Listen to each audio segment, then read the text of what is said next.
आता वळूया दिवसभरातील मोठ्या टॉप 9 बातम्या।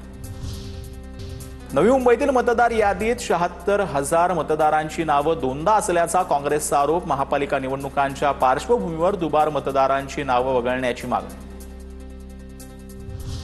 उद्धव ठाकरेंच्या शिवसेनेचे आमदार वरुण सरदेसाईंनी घेतली मुख्यमंत्री फडणवीसांची भेट। सरदेसाईंनी वांद्रे पूर्व मतदारसंघातील महत्त्वाच्या विषयांकडे मुख्यमंत्र्यांचं लक्ष वेधलं।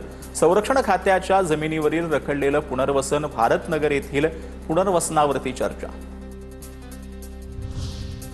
रोहित पवारांनी घेतली पालिका आयुक्त भूषण गगराणींची भेट। पार्किंग आणि पुनर्वसनाच्या प्रश्नाबाबत भेट घेतल्याची माहिती। महत्त्वाच्या नागरी विषयांवरही चर्चा। रोहित पवारांकडून गगराणींना मागण्यांचं निवेदन।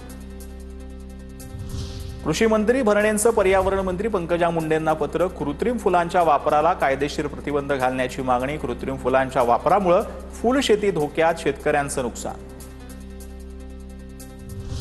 आपलं सरकार गोहत्या करणाऱ्यांच्या देणग्यांवर चालतं हे दुर्दैव। भाजपचे आमदार टी राजा यांचं वक्तव्य। पंतप्रधानांना विनंती करतो, पापात सहभागी होऊ नका।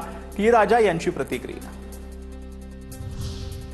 देवगडमध्ये मत्स्य व्यवसाय महाविद्यालय स्थापन होणार, मंत्री नितेश राणेंची मागणी। कृषी मंत्री दत्तात्रय भरणेंकडून मान्य। मत्स्य व्यवसाय महाविद्यालयाबाबत नितेश राणेंनी केली होती मागणी। 161 कोटींचा निधी मान्यतेसाठीचा प्रस्ताव शासनाकडे सादर करा। कृषी मंत्री दत्तात्रय भरणेंचा अधिकाऱ्यांना निर्देश।